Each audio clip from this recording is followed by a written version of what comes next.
103 dairy है यहाँ पे ब्राह्मणों के गांव में। तुम यादव होकर के, चमार होकर के यहाँ भागवत कहने आए हो? है तो घोषित कर दें कि परंपरागत रूप से कथा कहने वाले वर्चस्ववादी पीडीए समाज द्वारा दिया गया चढ़ावा, चंदा, दान, दक्षिणा कभी स्वीकार नहीं करेंगे। तारीख 22 अप्रैल 2025 जो घटना हुई थी, पूरा तमाम सोशल मीडिया पे ये चर्चा चली हुई थी कि जाति नहीं धर्म पूछी गई थी, और तमाम वो बुद्धिजीवी वर्ग के लोग जो हैं पूरे जो है अपने अपने सोशल मीडिया पे लगा रहे थे कि हम जो है हिंदू राष्ट्र बनाने पे तुले हैं, और कुछ लोग जो है हिंदू राष्ट्र नहीं बनने दे रहे हैं। और यहाँ पे आज देखिए कैसे घटना हुई, जाति नहीं धर्म पूछी गई। 22 अप्रैल 2025 की ये घटना है। सबको पता है कि जम्मू कश्मीर में जो घटना हुई थी, आतंकवादियों ने कैसे घटना का अंजाम दिया था, धर्म पूछ के गोली मारी थी।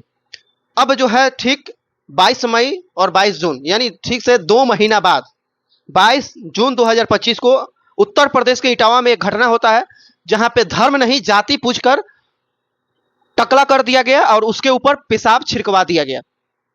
सोचिए कितनी शर्मसार है ये चीज, सोचने वाली चीज है। हम डिटेल में बात करेंगे। इससे पहले जो है आप लोग मेरे चैनल को देख रहे हैं तो सबसे पहले लाइक और सब्सक्राइब शेयर कर दीजिएगा। ये मेरा नया चैनल है, पुराने जो चैनल है कुछ दिनों के लिए बंद है, इसी पे हम अब पत्रकारिता करते हुए नजर आएंगे, इसी पे अपना न्यूज हम लाएंगे, खबर चलाएंगे। तो इस पे जल्दी से जल्दी जो लोग देख रहे हैं सब्सक्राइब कर दीजिए और शेयर भी कर दीजिएगा। आते हैं डिटेल। इटावा में, उत्तर प्रदेश के इटावा में एक जो है संत मुकुटमणि यादव और संत सिंह यादव, दो लोग जो हैं जाते हैं भागवत कथा कहने ब्राह्मण के गांव में। एक दिन चलता है, जैसे दूसरे दिन होता है कथा का शुरू होता है, 20 से 25 लोग वहां पे आ जाते हैं, उनकी जाति पूछने लगते हैं। और उन्होंने जब जाति पूछा तो वो बताया कि हम, तुम चमार हो, तुम चमार हो? तो बोला नहीं, मैं यादव हूं। उसका कॉल किया गया, उसके लड़के का नंबर दिया गया, तो लड़के के नंबर जैसे ही लोग लगाए तो ट्रू कॉलर पे लिखा था राज यादव। तब उन्होंने कहा, महज 300 घर ब्राह्मण है उस गांव में, ये कथा कहने गए थे, मुकुट संत सिंह यादव और मुकुटमणि यादव, ये दोनों लोग कथा कहने गए थे। और इनको जो है वहां पे मारा गया, पीटा गया। कैसे जो है वीडियो वायरल हो रहा है, आप देख रहे होंगे।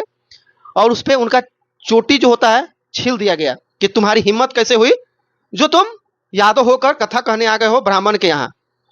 और जो महिला का, जो आप देखे होंगे कि जो संत कथा जब कहते हैं तो दीक्षा देती है, महिलाएं आती हैं, पैर छूती हैं, तो उस महिला का पेशाब करवाया गया और पेशाब इस पे छिड़का गया कि तुम अपवित्र हो गए। महिला का पेशाब छिड़कवाया गया उस दोनों लोग पे, और बोला गया कि तुम जाओ, अब तुम ब्राह्मण के महिला का जो मूत्र तुम पर छिड़क दिया गया है, तुम पवित्र हो गए। सोचिए कैसी हमारे यहाँ जो है व्यवस्था है। और यूपी के मुख्यमंत्री योगी आदित्यनाथ, अभी तक इनके कान में रुई लगी हुई है। पूरे देश में ये जो है घटना पूरा आंधी की तरफ फैला हुआ है, उस पर ना अभी कुछ कार्रवाई हो रही है। 300 घर है, 300 के 300 घर जो है दोषी है। किसी ने भी नहीं बोला कि क्यों ऐसे हो रहा है। हम लोगों ने देखा है कि किसी साधु से जात ना पूछिए, उससे पूछिए ज्ञान।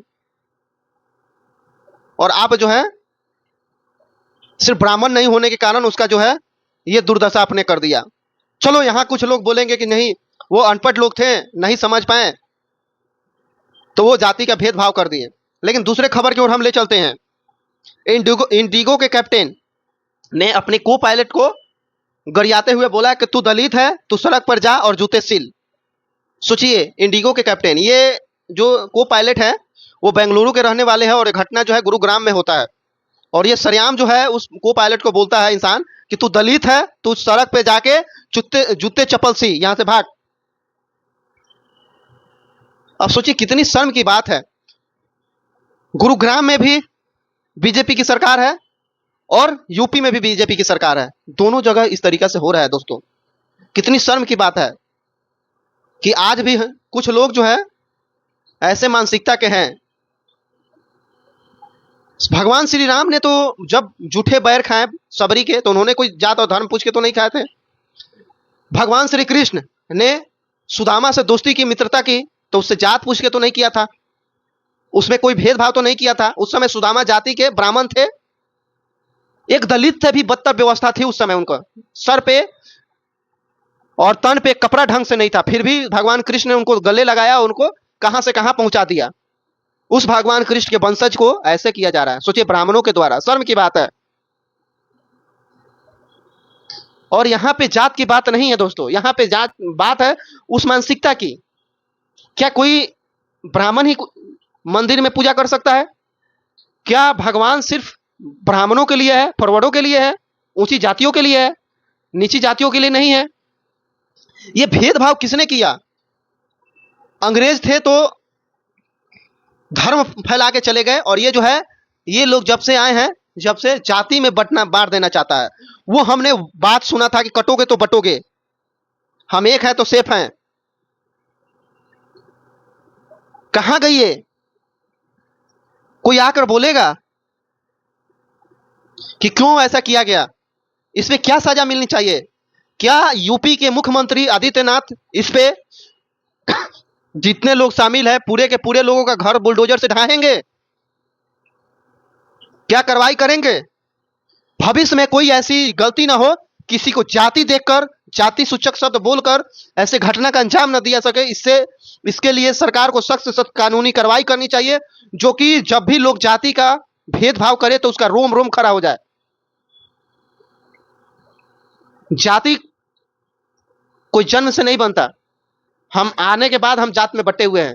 भगवान ने हम सबको एक ही रूप में भेजा है, इंसान के रूप में भेजा है, और हम लोग जो है भेदभाव यहां शुरू करते हैं।